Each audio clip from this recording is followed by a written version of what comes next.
અખંડ ભજનનો વેગ. સંવત 1919ની સાલમાં એક દિવસ સ્વામીએ ભગતજીને પૂછ્યું, પ્રાગજી, અખંડ ભજન થાય છે કે નહીં?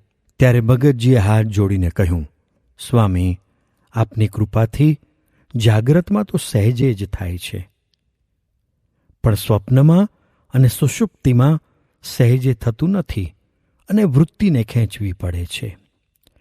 એ સાંભળી સ્વામી કહે, એવો વેગ લગાડી દે કે સ્વપ્નમાં પણ ભજન થાય. એ ઉપરથી ભગતજીએ એવો વેગ લગાડી દીધો કે સ્વપ્નમાં પણ ભજન સિદ્ધ કર્યું. ત્યાર પછી થોડા સમયે વળી સ્વામીએ પૂછ્યું, કેમ પ્રાગજી, હવે સ્વપ્નમાં ભજન થાય છે? ત્યારે ભગતજીએ કહ્યું, હા મહારાજ, આપની દયાથી એ સિદ્ધ થયું છે. એટલે સ્વામી રાજી થઈને બોલ્યા, હવે છેલ્લો કિલ્લો રહ્યો છે. તે એવો આગ્રહ કરવો કે સુષુપ્તિમાં પણ અખંડ ભજન થાય, અને સુષુપ્તિમાં ભજન સિદ્ધ થયું કે પછી કાંઈ બાકી રહેવાનું નથી. અક્ષરધામ દેખવામાં અંતરાય જ કારણ શરીરરૂપ માયા છે, તે ભજનથી કપાશે. એમ સ્વામીએ હિંમત આપી અને આશીર્વાદ આપ્યા. ભગતજીએ પણ એવો વેગ લગાડી દીધો કે ત્રણેય અવસ્થામાં અખંડ ભજન થયા જ કરે. થોરે કેળા પાક્યા છે. એક દિવસ ભગતજી મંદિરના ચોકમાં નવી હવેલી પાસે ચૂનો કાલવતા હતા અને સ્વામીની મૂર્તિ ધારીને અખંડ ભજન કરતા હતા. તેવામાં ઘણોદના અભયસિંહ દરબાર તથા બીજા 4-5 ગરાસિયાઓ સ્વામી પાસે આવીને બેઠા. સ્વામીએ તેમને કહ્યું, દરબાર, મને એક આશ્ચર્ય થયું છે કે કેળે તો કેળા પાકે, પણ આજ તો થોરે કેળા પાકે, તે શું? ચોકમાં પેલો ચૂનો કાલવે છે તે છે તો દરજીનો છોકરો, પણ મહારાજની મૂર્તિમાં અખંડ વૃત્તિ રાખીને મોટા મોટા યોગીઓને પણ દુર્લભ એવો દ્રઢ યોગાભ્યાસ સિદ્ધ કરીને મન ઇન્દ્રિયો વશ કર્યા છે અને ત્રણેય અવસ્થામાં અખંડ ભજન કરે છે. તે સાંભળી દરબાર બોલ્યા, સ્વામી, આપના પ્રતાપથી બધું એ થાય. આપની એણે અત્યંત સેવા કરી છે, તેનું ફળ તેને મળ્યું છે. ત્યારે સ્વામી કહે, અત્યાર સુધી તો એણે પુરુષ પ્રયત્ન કર્યો છે અને અમારી સેવા અને રાજીપાનું ફળ તો હજુ હવે મળશે. એણે 3.5 વર્ષ સુધી દેહને લગાર પણ ગણ્યો નથી અને કોઈ સાધારણ મુમુક્ષથી ન થઈ શકે એવા દુષ્કર સાધનો તેણે કર્યા છે. એ તો અનાદિનો જ ભક્ત છે અને તેથી જ અમારી અનુવૃત્તિ બહુ રાખી શક્યો છે, પરંતુ કોઈ પ્રાકૃત ભક્તથી એવું બને નહીં. માટે હવે તો વિચાર કર્યો છે કે તેને નિવૃત્તિ આપવી છે, જેથી અખંડ કથા વાર્તા કર્યા કરે. એમ કહી ભગતજીને બોલાવી રાજી થઈને મળ્યા. વર્તમાન કાળે રાજીપો શેમાં છે? ત્યાર પછીનો હુતાશનીનો સમયો આવ્યો અને દેશાંતરના હજારો હરિભક્તો ભેગા થયા.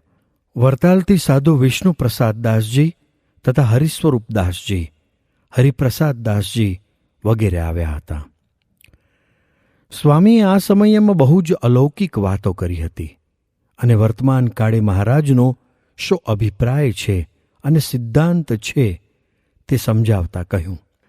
મોરે તો મહારાજનો અનેક પ્રકારનો રાજીપો હતો અને પ્રથમના પ્રકરણમાં ગોળા ખાવા, ટાટ પહેરવા, કૂતરું બોલતું ન સંભળાય એટલે છેટે રહેવું, ભણવું, મંદિરો કરવા ઇત્યાદિમાં અનેક પ્રકારનો રાજીપો હતો. અને આ વર્તમાન કાળે મહારાજનો શેમાં રાજીપો છે?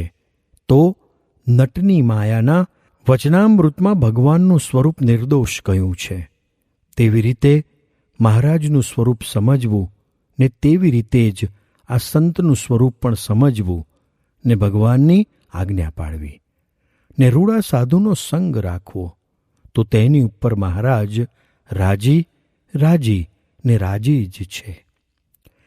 એટલી વાત કરીને સ્વામી બોલ્યા, જેવો આ સત્સંગ છે તેવો તો જણાય જ નહીં. ને કોઈક જાણે તો સત્સંગ કરે નહીં, ને કોઈક કરે તો જેવો સત્સંગ છે તેવો થાય નહીં, ને જો થાય તો જાળવવો બહુ કઠણ છે. તે કાં તો બહેકી જાય અને કાં ગાંડો થઈ જાય, પણ તે જળવાય નહીં. તે સત્સંગ કોણ જાળવે? તો જેને મહારાજ વિશે અને આ મોટા સાધુને વિશે મહાત્મ્ય જ્ઞાને સહિત પ્રીતિ હોય તે જ જાળવે, પણ બીજાથી તો જળવાય જ નહીં. એટલી વાત કરીને બોલ્યા, આજ વર્તમાન કાળે જેણે દેહ ધર્યા છે, એટલે કે જે આ સત્સંગમાં છે પણ સત્સંગની આવી અલૌકિકતાનું જ્ઞાન નથી, તેને તો એક પગલું અક્ષરધામમાં છે, ને જેને આ સાધુની ઓળખાણ થઈ છે તેને તો 2 પગલાં અક્ષરધામમાં જ છે. પણ જેને એ વાતનું જ્ઞાન નહીં તેને આ વાત સમજાય નહીં. ને આ સત્સંગમાં તો અનંત પ્રહલાદ, અનંત અંબરીશ અને પર્વતભાઈ જેવા અનંત છે, પરંતુ સાધુ સમાગમ વિના જ્ઞાન થાય નહીં, અને જ્ઞાન થયા વિના એવો મહિમા જણાય નહીં, અને મહિમા જાણ્યા વિના જીવ સુખીઓ થાય નહીં. એમાં કાંઈ સંશય નથી. એમ બહુ વાતો કરી અને પછી સર્વેને ફગવાની પ્રસાદી વહેંચી. પણ પ્રાગજી ભક્ત દીઠામાં ન આવ્યા. આથી સ્વામીએ પૂછ્યું, પ્રાગજી ક્યાં ગયો છે? એણે બહુ જ મહેનત કરી છે, એટલે આજ તો એને પ્રસાદી આપવી છે. તેથી સૌએ એમ જાણ્યું, સ્વામી પ્રાગજી ભક્ત ઉપર અતિશય રાજી થઈ ગયા છે.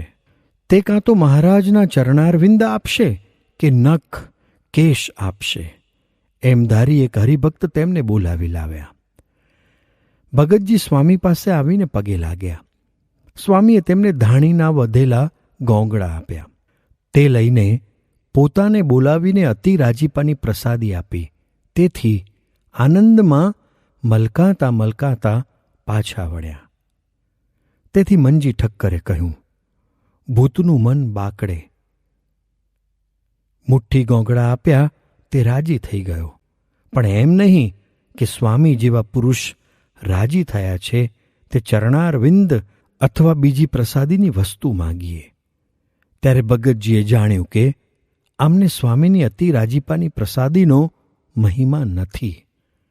એમ વિચારી પોતે પાછા વળ્યા અને સ્વામી પાસે આવીને સ્વામીને પૂછ્યું, સ્વામી મહારાજ, આપે જે પ્રસાદી મને આપી છે તે અતિ પ્રસન્નતાની છે કે સૌને આપો છો તેવી છે? ત્યારે સ્વામી તેમના હૃદયનો મર્મ જાણી બોલ્યા, અતિ રાજીપાની છે. એટલે ભગતજીએ તેમાંનો એક દાણો મોંમાં મૂકી સ્વામીને પૂછ્યું, સ્વામી, કામ બળી ગયો? ત્યારે સ્વામી કહે, હા, બળી ગયો. એમ 6-7 દાણા મોંમાં મૂકીને કામ, ક્રોધ, માન, સ્વાદ, સ્નેહ, મત્સર આદિ શત્રુઓ ગયા? એમ સ્વામીને પૂછ્યું. ત્યારે સ્વામીએ પણ હસતા હસતા અતિ રાજીપાથી કહ્યું, હા, ગયા. બીજા વધેલા ગોંગડા પોતે છેડે બાંધ્યા અને સ્વામીને કહ્યું, આ દાણા મારે કોઈ વખત બીજા સારું કામ લાગશે. એટલે સ્વામીએ કહ્યું, હા, એમ જ છે, એમાં કાંઈ સંશય નથી. તે ઉપર સ્વામીએ વાત કરી. એક તલનો દાણો વિઠ્ઠલનાથજીએ મોકલ્યો હતો અને કહેવરાવ્યું હતું, સર્વેને અડધો દાણો વહેંચજો અને અડધો પાછો મોકલજો.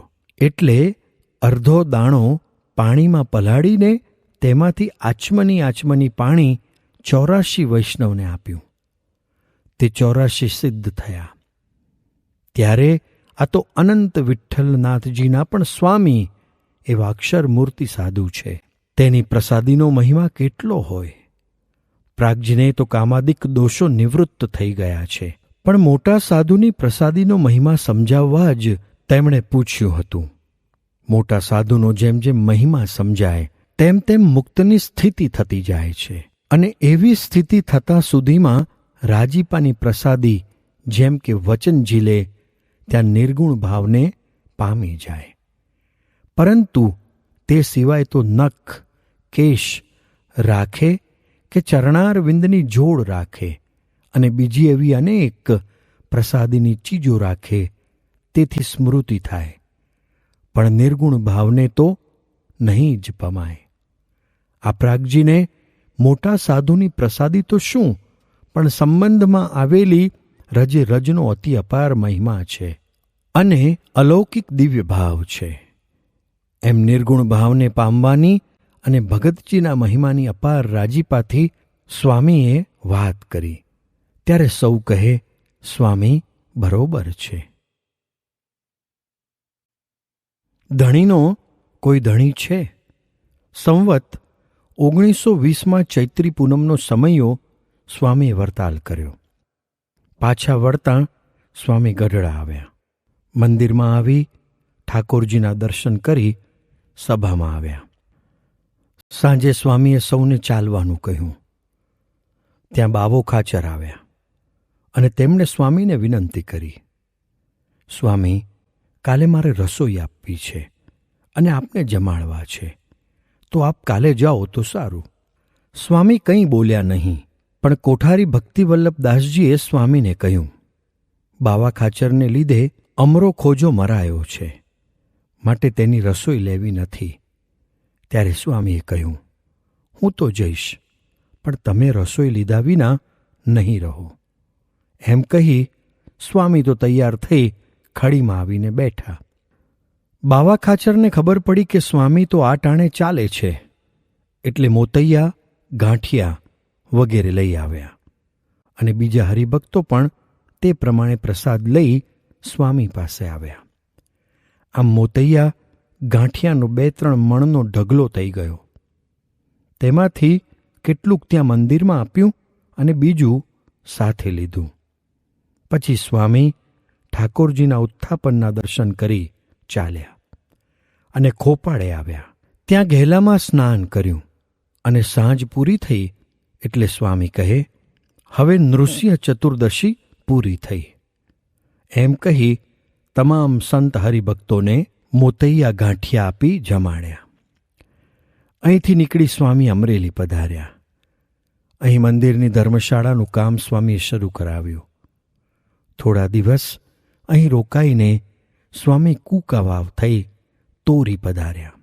બીજે દિવસે રસોઈ જમ્યા પછી સૌ ચાલવા તૈયાર થયા. ત્યારે સ્વામીએ કહ્યું, તાપ છે તે લગાર ખમો. તે સાંભળી રઘુવીર ચરણદાસે કહ્યું, ચાલો, એમ બેસી રહે નહીં ચાલે. તે સાંભળી સ્વામી કહે, ભલે, ચાલો, સુખિયા થાશો. આગળ સેવા તૈયાર છે. પછી ત્યાંથી નીકળ્યા અને એક ગાંવ ચાલ્યા. ત્યાં તો ભયંકર વાવાઝોડા સાથે વરસાદ શરૂ થયો અને પથ્થર જેવડા મોટા શેર બશેરના કરા પડવા માંડ્યા. તે સૌના પગમાં, માથામાં, શરીર ઉપર વાગવા માંડ્યા. સ્વામી તો ગાડીમાં શરીર લંબાવી સૂઈ ગયા. એટલે બધા સંતો બૂમો મારવા લાગ્યા, રક્ષા કરો, એ સ્વામી, રક્ષા કરો. ત્યારે રઘુવીર ચરણદાસ બોલ્યા, સ્વામી તો સૂઈ ગયા અને રક્ષા કરતા નથી, આપણી સામુય જોતા નથી. એટલે જાગા ભક્ત બોલ્યા, ધણીનો કોઈ ધણી છે? સ્વામી આપણને શ્વાસ લેવા દે છે તે ઓછી રક્ષા છે, એટલું તો સારું છે ને. તે સાંભળી ગાડીમાંથી સ્વામી બોલ્યા, જાગો ભક્ત ખરું કહે છે. પછી દયા લાવી સંકલ્પ દ્વારે વરસાદ અને વાવાઝોડું બંને બંધ કર્યા. પછી જાગા ભક્તને કહ્યું, સંઘના ગાડા ક્યાં છે તે જોઈ આવો. સંઘના ગાડા બીજે ગામ જતા રહ્યા હતા. તે જાગા ભક્ત ત્યાં જઈને તેને સાથે લઈ આવ્યા. એટલે સંઘ સઘળો ચાલ્યો અને સૌ રાણપુર આવ્યા. રાણપુરમાં સ્વામીએ ગાડા ઉપર આસન કર્યું. નથુ પટેલ, મનજી ઠક્કર, જીવરાજ શેઠ વગેરે હરિભક્તો આસપાસ બેઠા. સ્વામીએ દાળિયાની પ્રસાદી સૌને આપી ને વાતો કરી રાજી કર્યા. પછી સ્વામી જૂનાગઢ પધાર્યા.